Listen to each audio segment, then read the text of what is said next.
আসসালামু আলাইকুম। Hanif engineer 92 page এবং চ্যানেল থেকে আমি আপনাদের সাথে আছি হানিফ।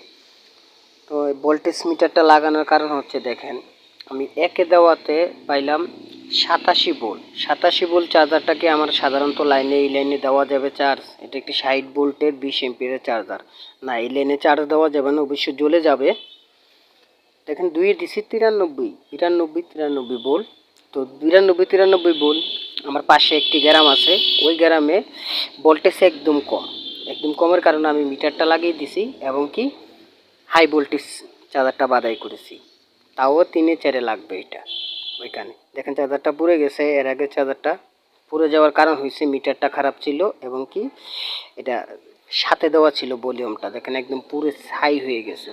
পুরো ছাই হওয়ার পরে আমি এই চার্জারটা খুলে আমি এই যে কয়েলটা বাদাই করেছি তামা দিয়ে বাদাই করে আমি ওটার মধ্যে সেট করছি।